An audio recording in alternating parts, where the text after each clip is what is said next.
Let's get rolling. If you're ready to go, say, let's go. Let's go. Fantastic. I'm considering taking you with me. Okay, let's talk about setting goals.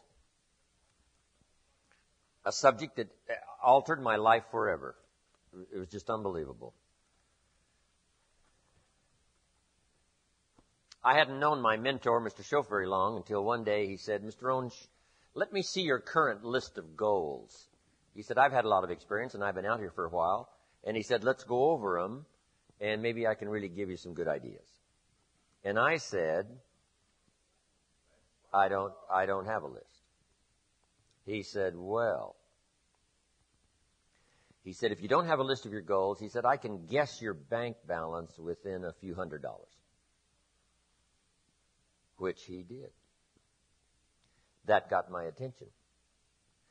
I said, you mean my bank balance would be a lot bigger if I learned how to set goals? He said, drastically bigger. That got my attention, so I finally said, hey, I want to learn how to set goals. It is a fantastic skill to develop, how to design your own future. So make the note, life best lived is life by design, not by accident. Not just, walking through the day, careening from wall to wall and managing to survive. That's okay. But if you can start giving your life dimensions and design and color and objectives and purpose, the results can be absolutely staggering. Key phrase, here's a chance now to use your imagination. Because the imagination builds cities. Imagination conquers disease. Imagination develops a career. Imagination sets up a relationship. Imagination is where all tangible values and intangible values begin in the imagination. So what you've got to learn to do is use this powerful resource. Now, sometimes all by ourselves, it's a little difficult sort of to get it going. That's why a little workshop like we're going to do today is sometimes very helpful. When someone does a little coaching and says, how about this niche? You say, I never thought about that. That ought to be easy to do. And the first thing you know, you're going. All the stuff I've done, this is not any new stuff. You could have thought of all this in your lifetime. But in a concentrated way, like 2 days, if somebody comes along and says, how about, jot this down, you say, yes, I can understand that. I thought about that and I sort of dismissed it. That's why 2 days is so valuable, or 1 day, or whatever, a seminar, so that somebody takes you through some things that you could have thought of by yourself. You could have done your own research. But why not capsulize an event like this for a couple of days and then go through it and let it stimulate you to widen your life, whether it be your career or a relationship or financial independence or a project that you're working on, whatever that is. This kind of time is so valuable. And it's true. It's why the cassettes are so valuable. Brian Tracy is right. It's called University on Wheels. Turn your car into a mobile classroom and just get this stuff, right? When your hands are busy and your mind is free. Why not utilize that time to learn another subject, to pick up another skill, to be reminded of another important value in your life that being so busy has got you distracted. It's a unique way to do that, right? Not just to sell cassette tapes, but because it's a great way to pick up the extra learning and increase the momentum of your upward curve of self-development and self-education. And that's why that is so important. But now, tapping this resource of the imagination and thinking about your future, thinking about tomorrow, as early as tomorrow or the rest of the day, and thinking on out the rest of the year, on into the next century, on into the early years of the next century. A workshop like we're about to do helps call your attention to that so you can use your imagination to start prospecting for the future, what could be possible for you. So let's go through some things. Here's number 1. We're affected by 5 things primarily. Number 1, the environment, which affects us all. It doesn't hurt to make a simple contribution to the environment. Pick up a piece of trash and throw it in the receptacle. If everybody did that, what a better world it would be. A little contribution that costs nothing. I finally learned how simple it was to turn out the lights before I left my hotel room, to make a contribution. How much time does it take? A fraction of a second. Saves a little more electricity. What if everybody did it?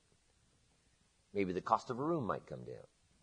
If everybody contributed and everybody said, well, the hotel's going to benefit. Here's the answer to that. What difference does it make? What difference does it make if it's easy for you to make a contribution? If you don't make it, say, no, I leave all the lights on, it's the hotel, not me anyway. Then you have the wrong attitude. The attitude is, if it's easy for me to conserve, if it's easy for me to do something that becomes my daily and yearly and life routine, what it does for my psyche, what it does for my self-esteem, even though it's quiet self-esteem, it's not publicized, it's not something you're recognized for, in front of an audience of 10,000, but it's something that you recognize. Here's the kind of person I am, whether anyone ever sees it or not. Here's the things I do that helps to accelerate my own self-esteem. I don't need public recognition. I don't need a pin for it. I don't need a Congressional Medal of Honor. I have enough dignity to give myself honor for the things I do that make a contribution, whether anyone else does it or not. Now, it's easy to say, well, no one. Turns out the lights say, no one but me. I'm one of those rare individuals. And that doesn't have to be publicly recognized. Just so in your heart and soul, you know you are one of those rare individuals that does these little things. So we're affected by the environment. Next, we're affected by events. Some small, some big, some personal, some national, some global. The hurricane. What's the name? Dennis. Heading for the east coast of America. Looks like it might turn and go north. But events affect us all. How about the missile crisis? Some of us go back that far, right? Some of you got gray hair like me. Russia tries to sneak their missiles into Cuba. Kennedy finds out about it and calls and says, Nikita, John Kennedy on the line, you can't put your missiles in Cuba. Nikita Khrushchev said, Mr. President, you're young at this game. This is Nikita Khrushchev. This is Russia you're talking to. We can put our missiles wherever we darn well please. Wow, that started it. Next call. Mr. Khrushchev, sir. Not in Cuba, 90 miles from America. Khrushchev says, well, Mr. Kennedy, I hate to inform you, but the ships are already on the way with the missiles. Next call. Mr. Khrushchev, John Kennedy. Sir, I must inform you, and you must hear me clearly. We will not let your ships arrive. Now it's getting tough. People are starting to dig bomb shelters, right? When they heard this scenario. Next call. Nikita Khrushchev says, Mr. Kennedy, I promise you, sir, if you touch those ships, you've got war. Wow. Last call. John Kennedy says, Mr. Chairman, please, sir, I promise you, if it is war, Russia will cease to exist. There won't be any more Russia. Last call. And Nikita decided he better take his missiles and go back home. And the world breathed a little easier. Right? Those kind of events affect us all.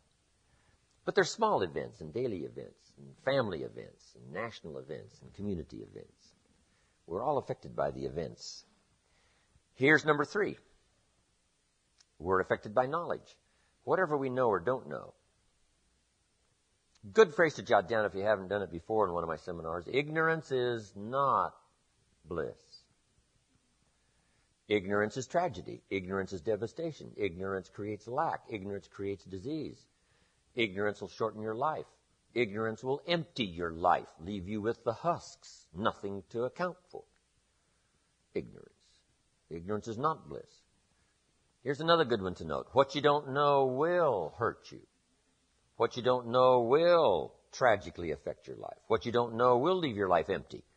What you don't know will leave you without a love affair or a relationship. What you don't know. So, we're all affected by knowledge, whether we know or whether we don't know. That's why you've got to read the books. Key phrase, the book you don't read won't help. Next, we're affected by results. Whatever results you're currently getting, the harvest of your own decisions, those are your current results. We're affected by those, whether it's financial results or personal results or social results.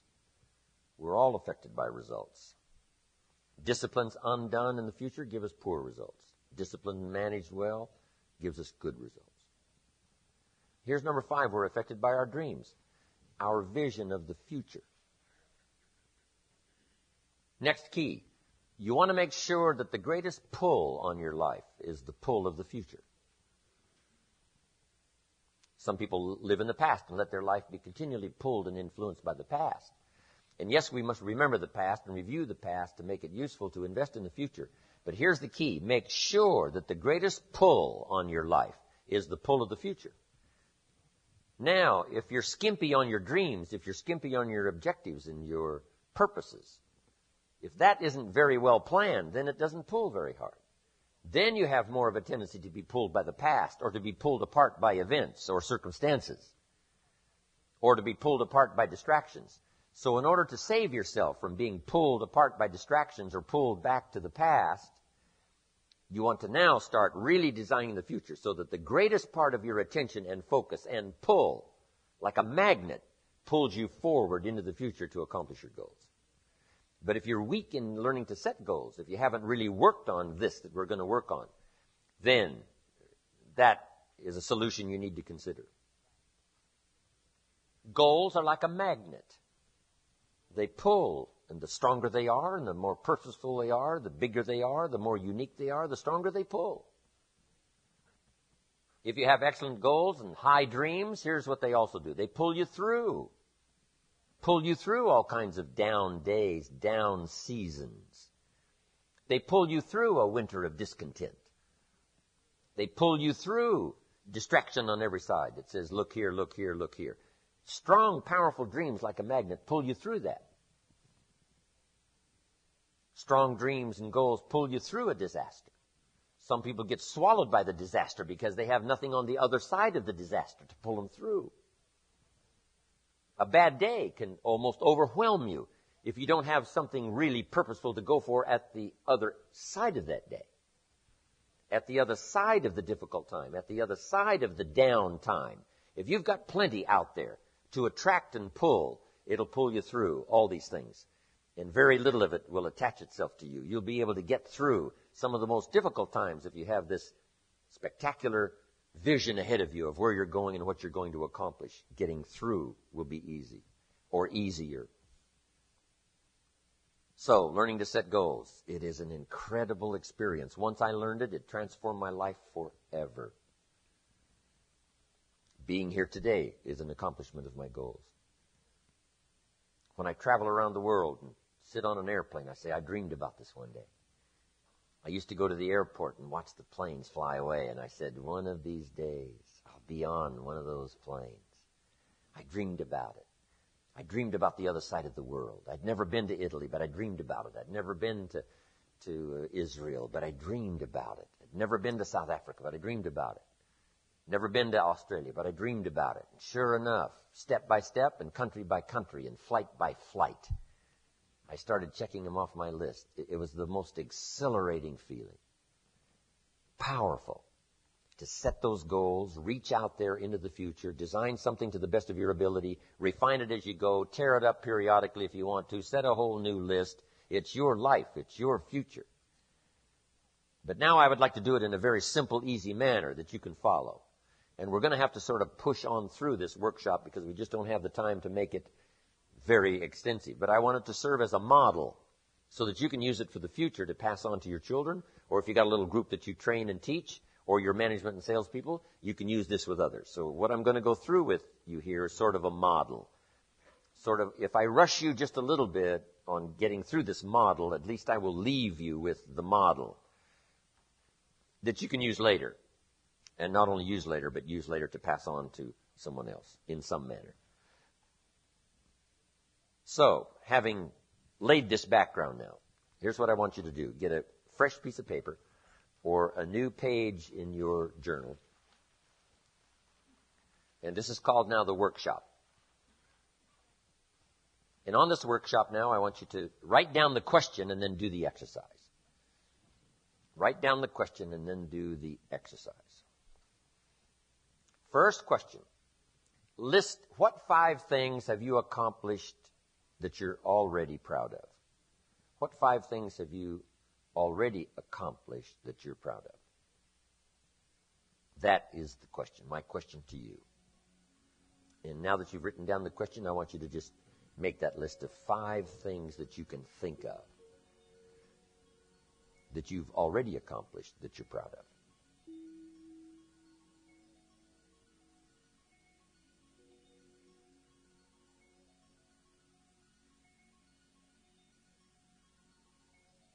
Whatever it is, just so it's important to you. It doesn't have to be important to the world or important to me, just so it's important to you.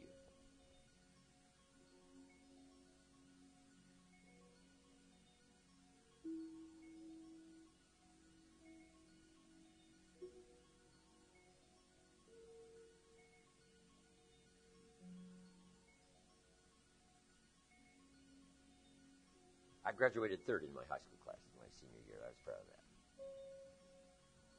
Graduated 3rd. Now, it's not, if there's only 3, it's not that good.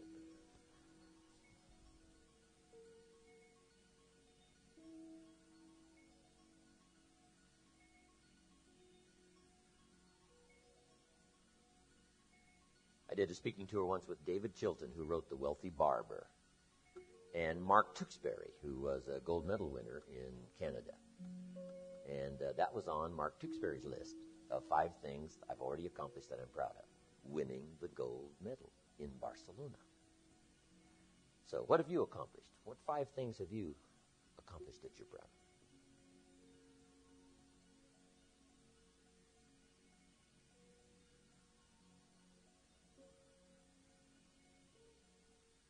Now, primarily what this is for is to, give you credit for what you've already accomplished. Shelf said to me, Mr. Rohn, you've already been setting goals. You've already gone for something and you've achieved it. But you've probably done it haphazardly. You haven't done it with a real plan in mind. And you've accomplished some things. Now, if you start deliberately doing it, can you imagine how you can multiply the effect by 5, by 10, by 20, by 100? I finally got the message. So first of all, he wanted to make sure I got credit for the things that I had already accomplished, especially in my own mind. Whether it's an accomplishment to someone else doesn't matter now. Just so you recognize it for yourself.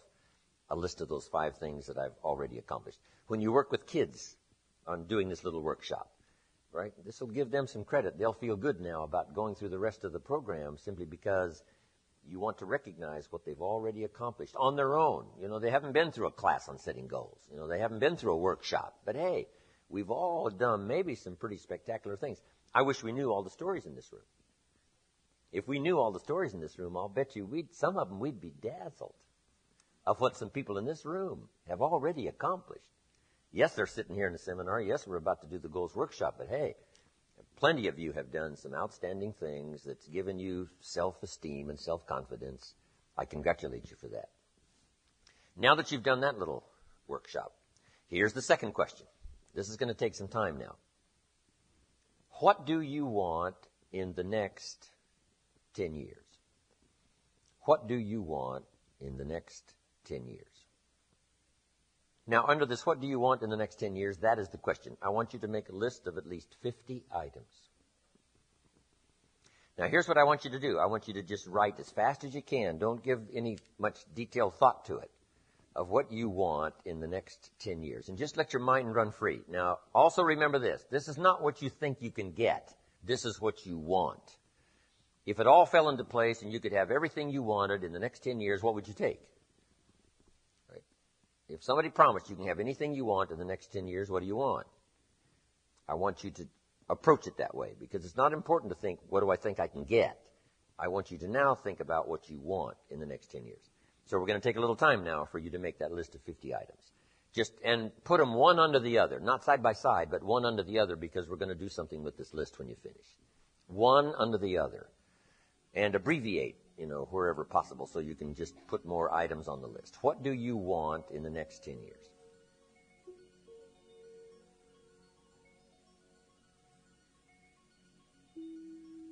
Everything from places to go, to investments to make, to education for your children.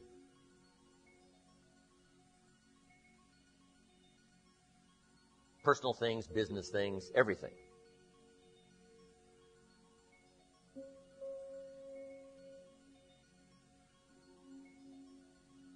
Now, some of these things need to be tomorrow, need to be this year, need to be next year, then 10 years on out there. Between now and the next 10 years, what would really do it for you?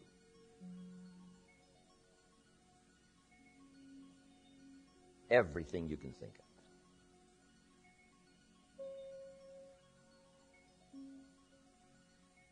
Skills you want to learn. Languages.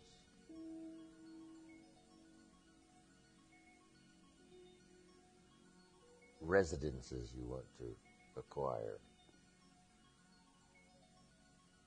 A ranch in Montana, a cabin in the mountains. Everything you can think of, from small to large.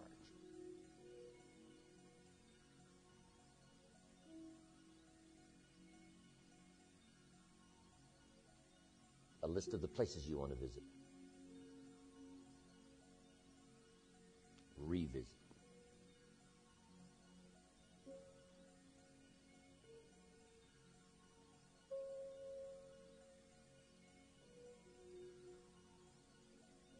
Experiences you want to have. Fly the Concorde.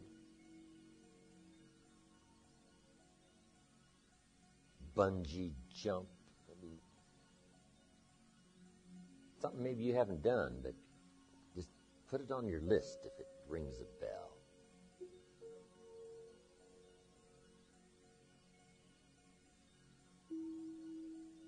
Write a song, write a book, write a poem. 10 years.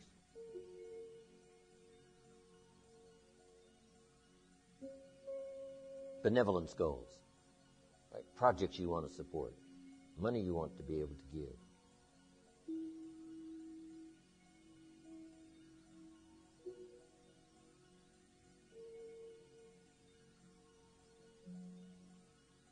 Star in a movie. Play in a rock and roll band.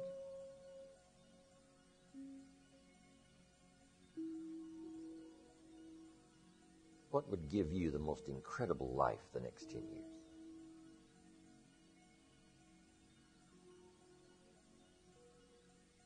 A new wardrobe, a new look.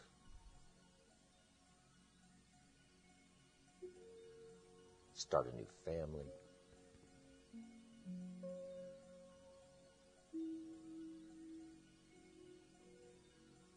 Larry King.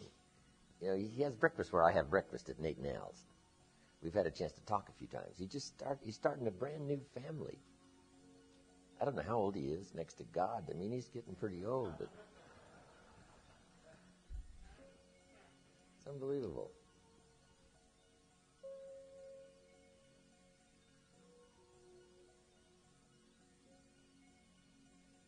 Jerry Lewis, what, 72 or 73, and he's got a little girl?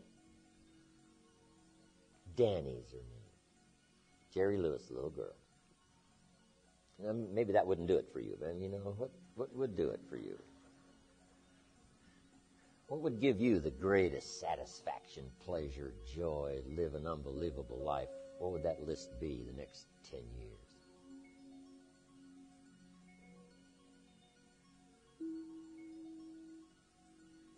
You know, habits you want to change. Health you want to acquire.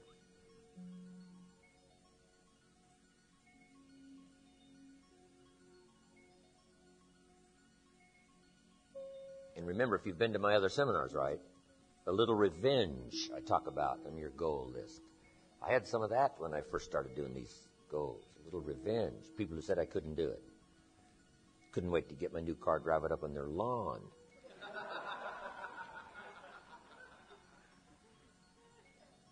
Satisfaction. Budget finance used to harass me. I finally got the money put together, put it in this in small bills in a big briefcase. Walked into this guy's office one day, dumped this pile of money all over his desk, out of my briefcase. I said, count it. Turned around, walked out, never asked for a receipt. Someday you just got to bury somebody in the money. Satisfaction. David the king said, God prepares my table for me. What a scene. David said, God prepares my table for me. But that's not the end of the story. What's the rest of it? Got some scholars here. God prepares the table before me. What? In the presence of my enemies. See, you got to put that on your list someday. The New Translation reads, in their face.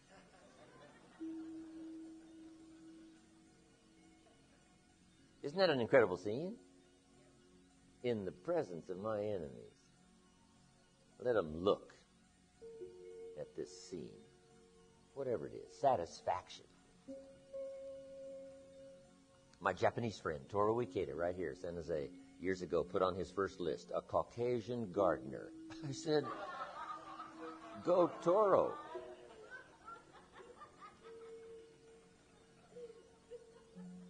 So good. So what would do it for you? Upstairs maid, downstairs maid.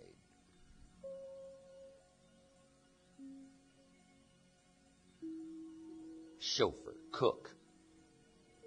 A cook, you can't believe, wouldn't take that much to have a full-time cook take care of everything so you can devote your time to other things, if that pleases you. You know, Mark Hughes, my friend's got this mansion and all this help, and that's not my style. Right? You drink a cup of coffee, you can't even set it down. Somebody comes, takes it away. That's too much help for me. I don't need that much help, but it suits Mark. But what would do it for you? Learn a new craft. Develop a whole new career.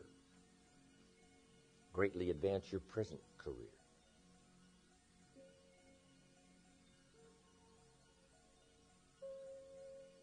In the next 10 years, just keep making the list, as many things as you can think of.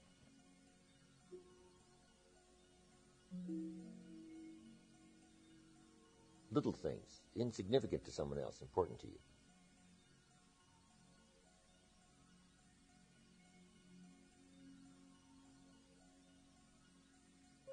One of my goals was to have a residence in each of the 4 seasons.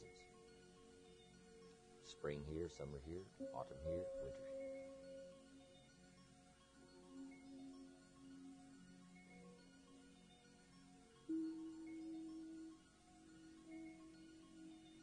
If you could have whatever you wanted to make your life unbelievably unique in the next 10 years, what would you take? Somebody said, you can have anything you want in the next 10 years. What is it? But you can't have it if you can't think it, if you can't, describe it, if you can't put it on paper.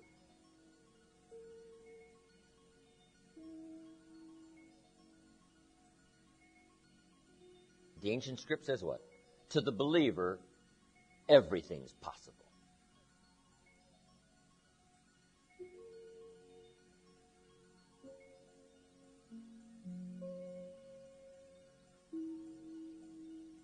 Remember now, some close at hand, some not far away, some on out there. This is over 10 years now. Over 10 years. That's a big chunk of time. How many chunks of 10 do we have? About 10. 10 chunks of 10, that's about it.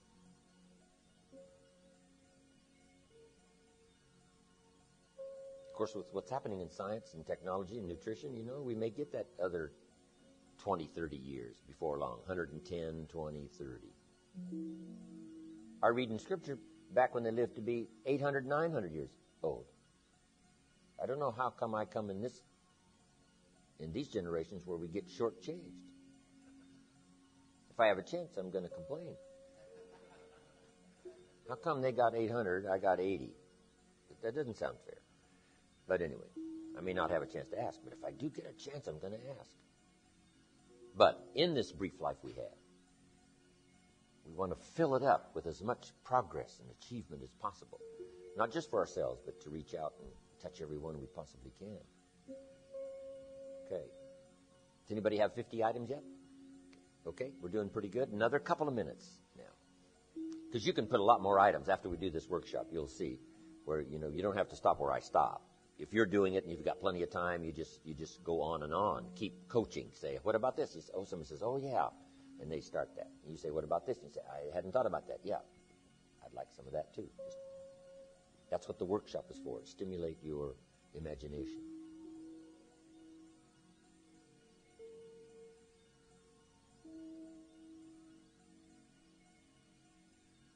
$10 years.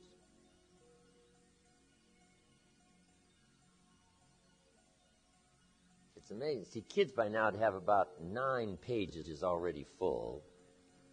Adults are something else. You got to squeeze this stuff out of adults. Kids will have on their list things you don't even know exist, right?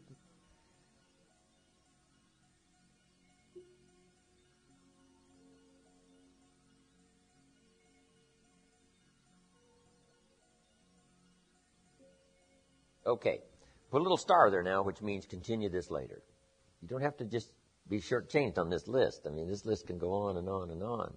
And if you're working this workshop and you've got plenty of time, you just, give it plenty of time till everybody's pretty thoroughly, ready now with this list. Now here's what I want you to do with this list. I want you to go through the list now, one item at a time, write down the list, and I want you to give each item a 1, a 3, a 5, or a 10 by saying, that's about a 1-year goal, that's about a 3, that's about a 5, that's about a 10.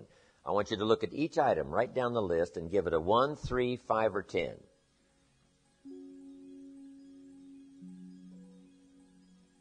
Look at each item and say, that's about a 1, that's about a 3, that's about a 5, that's about a 10. Doesn't have to be exact, just somewhere near. Or even if you just guess, I'm guessing, but that looks like about 3 years. This looks like about 5. This is within the next year. This is 10. 1, 3, 5, 10.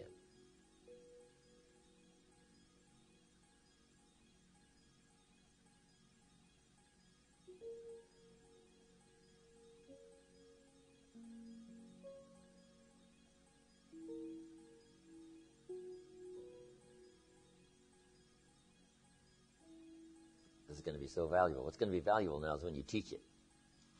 You'll learn even more when you teach it.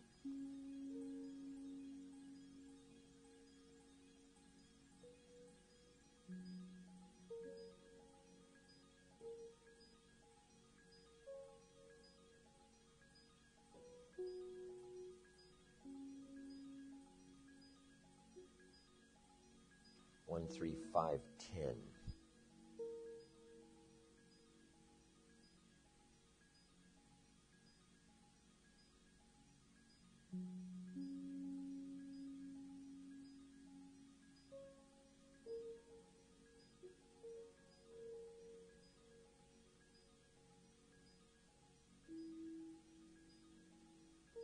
Now remember, some goals are personal, some are family.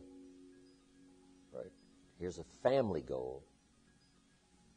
Or the kids that aren't here, I'm going to set up a few things for them that I know they want. I want to help them accomplish. Then there's business goals. Some recognition you may want.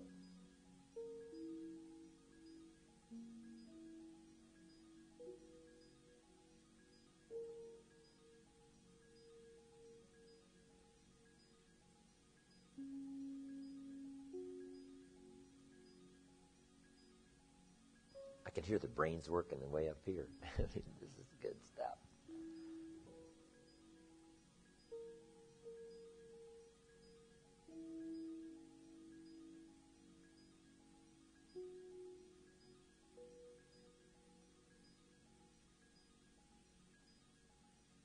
Also, if you're married, it's his goals, her goals, and their goals. Our goals, my goals, your goals, our goals.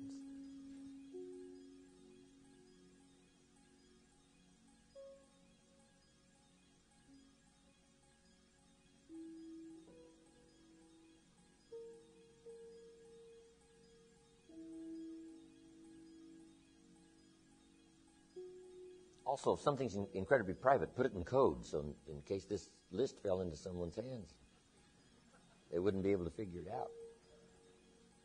What's a star with a circle around it? Well, never mind.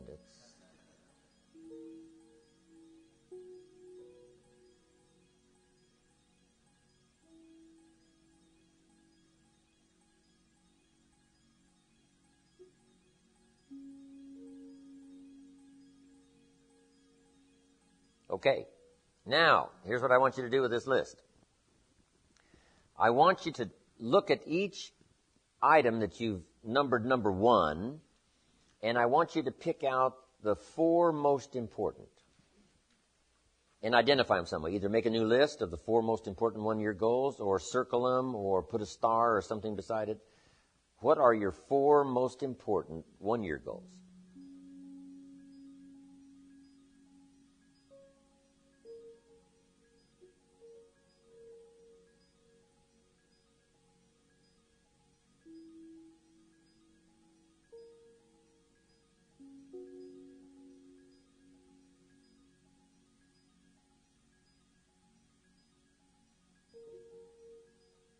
Okay, now that you picked the 4 most important one-year goals, here's the next question. Why? Why are those 4 goals important to you? What are they going to do for you? What will they accomplish? Why did you pick those? Why? Why are those goals important? Just 3 or 4 sentences. If we don't have time to complete it, you can complete it later. If you have plenty of time doing this workshop, you just take the time. Why are those 4 goals important to you?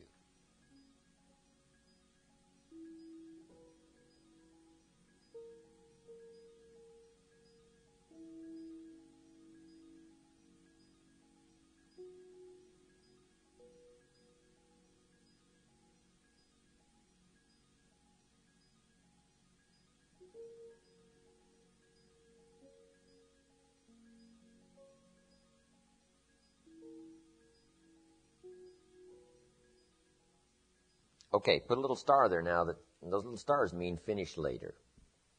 Okay, because you can continue on with this, long after this workshop is finished, and then use it as a model to teach. Remember, study, practice, teach. Now, make these notes. Next, when the why gets stronger, the how gets easier. When the why gets stronger, the how gets easier. When people don't have strong, powerful goals, the how is almost impossible. The how is too difficult. How to do it seems like, how can I ever accomplish this? The how starts getting easier and easier when the why gets bigger and bigger and stronger. Now make this note. Purpose is stronger than object. Purpose is stronger than object. Object can be powerful, object can be strong, but purpose is stronger than object. One of your objectives might have been $1 million home to live in. Here's the big question. What for? And it's the what for that pulls stronger than the $1 million home. A home is a home is a home. But what for? What are you going to do with this place? Well, now we start with the details. And I want you to add this note. It works in communication, it works here too. The drama is in the details. The drama is in the details. Someone says, I've lost 40 pounds in the last 3 months. We say, is that it? Those are the numbers, but what's the details? How did you feel before? Well, let me tell you what. Now they start the drama by giving us the details. How do you feel now? Wow, what a difference 40 pounds later.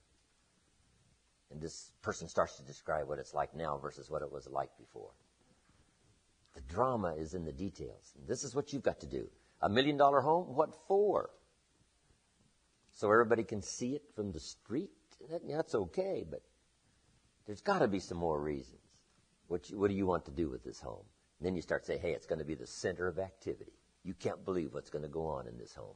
And you just keep describing it. And that drama now starts to really tap your imagination. And imagination is the beginning of reality. You can't imagine how close imagination is to reality until you start practicing this craft of turning nothing into something, imagination into tangible, the real stuff. How close is the real stuff? You can't imagine how close if you start tapping into this resource of your imagination so that your purpose becomes much stronger than the object. The object is powerful and it'll pull, but the purpose is unbelievable. We must all pay the price, but the price gets easy if the prize gets large. The price gets easy if the prize gets sufficient.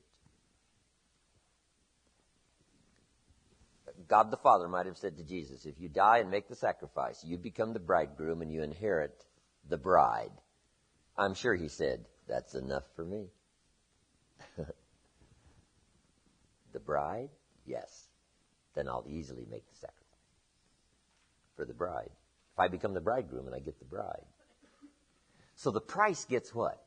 Smaller, easier, acceptable if the prize, if the promise has these incredible dimensions. Then the price, what a small price to pay. It's like disciplines. What a small price to pay for good health. What an easy thing to do, an apple a day. I mean, a few things gives you such an incredible return that the price almost disappears. Promise is stronger than object. You got that? The bigger and the more powerful the why, the how gets easier and easier and easier. If I said, 3 weeks from now we're going to do another one of these 2-day seminars, and any one of you that will get 30 nice couples to put up the money and attend at this next seminar, a cashier's check will be waiting for you for $50,000. How many of you could get the 20? Here's what you would say, what? Easy. I would say, now we're going to do a class on how to get the 20. You would say, forget the class. Just make sure the check is good. Wouldn't you? Just make sure the check is good. I don't need to know how. I'll figure out how if the money's good. And we've all got that kind of imagination and ability.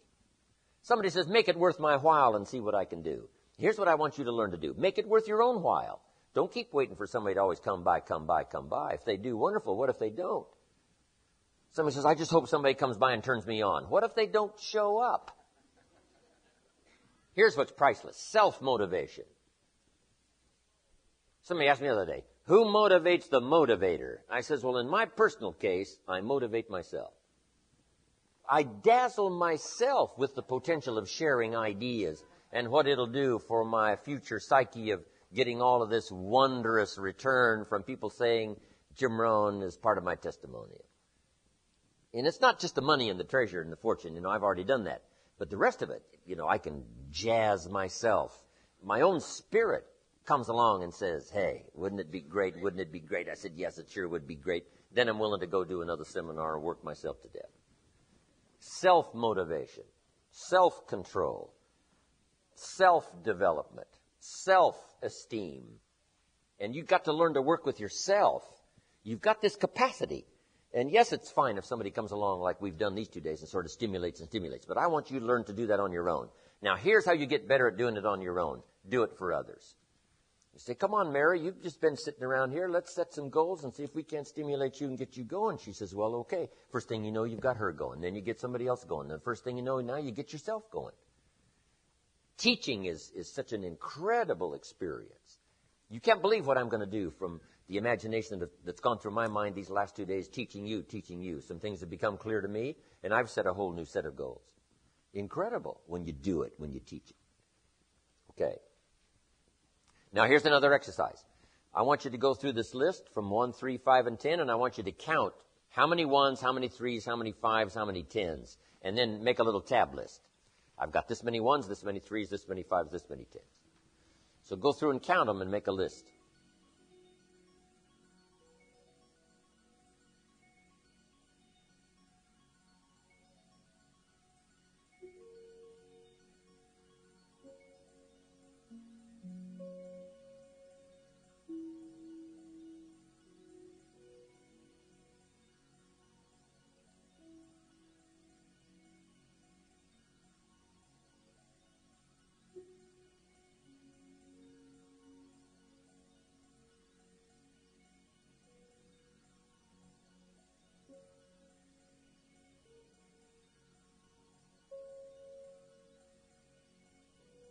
tab list of the 1, 3, 5, 10.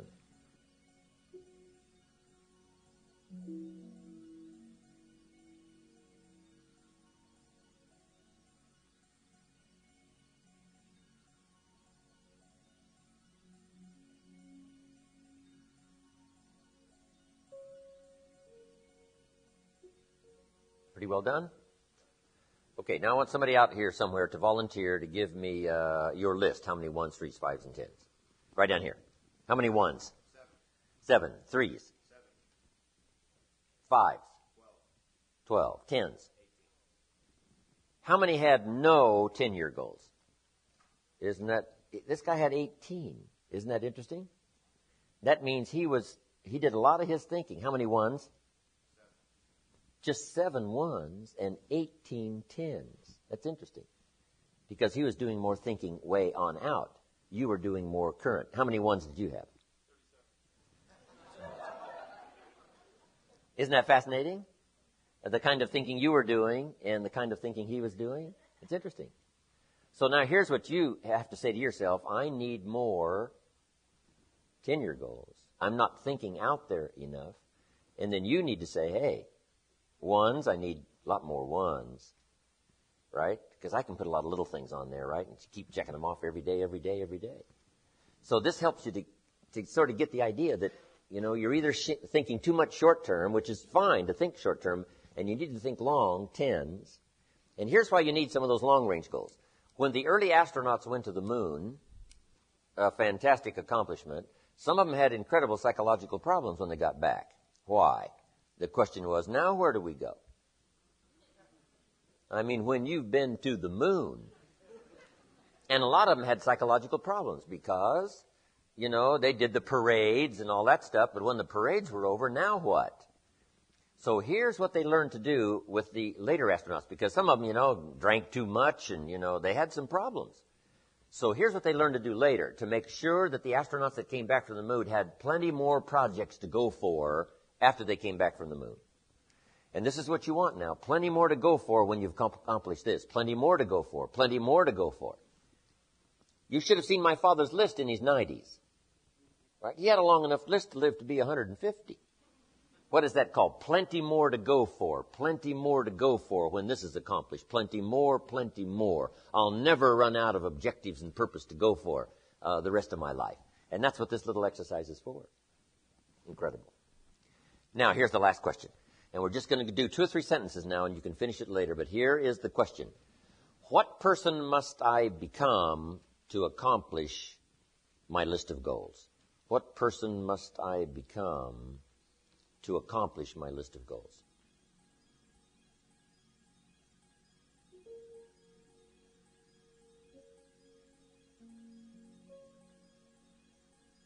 What person must I become to accomplish this list of goals?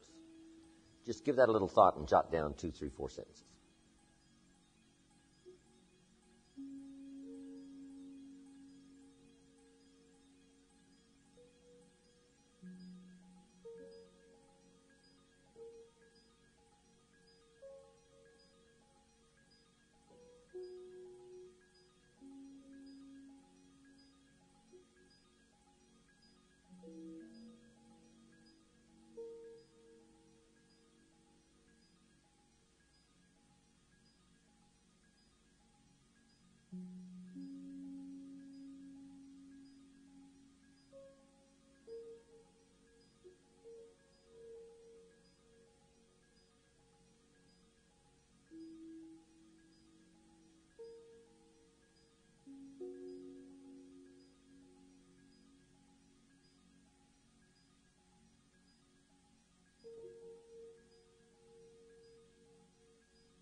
Some hard work here, and I'm telling you, the rest will unfold like you can't believe. You can't believe the people I meet 10 years later, 20 years later saying, Mr. Rohn, that list I made, up at the ranch at Clear Lake, the list I made at that 2-day seminar you did, I can't believe I've checked them all off. And I added some more and checked those all off. It's incredible. Once they got going on this, it's just unbelievable. So make a little star there now that says, finish this later. And then I want you to add these notes. My mentor, Mr. Schoaf, when I'm 25 years old, said, Mr. Rohn, I think you should set a goal to become a millionaire. And I thought, well, that'd be interesting. $1 million sounds interesting. And then he added this that changed my life forever. It was a twist on philosophy. Here's what he said. Set a goal to become a millionaire for what it will make of you to achieve it. For what it will make of you to achieve it. I had never thought about that before. So the major reason for setting goals is what it makes of you to achieve them. The muscle you must develop, the thinking you must develop, the skills you must develop, the person you must become, what you must know about the marketplace and how to serve the customer and how to do the deal. All the stuff you learn and become and learn and become and learn and become. That's what's valuable. That's why you go for something fairly lofty. Here's what we learn in leadership. Don't join an easy crowd where the expectations are low or where they don't care. The problem with that is you won't grow. Go where the expectations are high. Go where you're challenged to study, read, change, develop, learn the next skill. Because it's the challenge that creates the muscle. The mental muscle, the vocal muscle, the actual physical muscle to become better, stronger, wiser, more unique. And Mr. Schoaf said, when you become a unique person worth $1 million, then here's what he said. Now you could give the money away because the money is not what's important. What's important is the person you have become. I got the message. Why would I do a 2-day seminar? I don't need the money. Here's what I do need. The continual exercise of challenging myself to search for the vocal answers that helps people to see. To struggle with the vocabulary that tries to make it clear for me and maybe makes it clear for you. Why would I give up that exercise that makes me grow year by year and develop year by year? See, I wouldn't give up this unique challenge to challenge myself, to be up to date, that when the century turns, I'll be ready for it, regardless of age. Age doesn't matter. What matters is state of mind. What matters is skills. What matters is development. What matters is personality. What matters is charisma. What matters is your reach, your influence. What matters is those extraordinary things that all humans can accomplish within themselves. See, that's what matters. And if you stop that process, it isn't a matter of the money stops. What stops is your personal development stops. Lacking now the full distance of your full potential. If that stops, see, that's where you shortchange yourself. So if you make $1 million, should you go for the second $1 million? Yes, for what it might make of you to achieve it. Warren Buffett. Old Warren is worth how much? His stock is like $69,000 a share. And he started right from scratch. And why would he want any more billions? It's not a matter of billions. It's a matter of development. It's a matter of discovery. It's a matter of helping people. It's a matter of fulfilling. It's a matter of flourishing. It's a matter of growing. That's the deal. You don't need another billion. But what you need is the adventure. What you need is the challenge to see if you can't multiply it by 2. How about multiplying it by 5? How about by 10? Not in unworthy, greedy ambition, no. But just because you don't want to leave your life unfulfilled, you don't want to leave a game unplayed when your life finally winds down, I got a good suggestion for you. Let the end of your life find you climbing a new mountain, not sliding down an old one. You just keep going for it.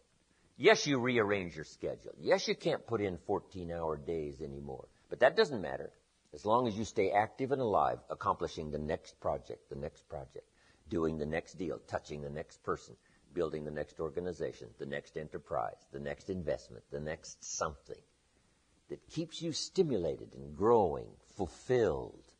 That's the key. To develop a long arm, a long reach. One of the prophets said something unique about God. Said, God's arm is not short. Isn't that excellent information? You can't think of anything more pitiful than a God with a short arm. God can't reach all the way. Why? His arm's too short.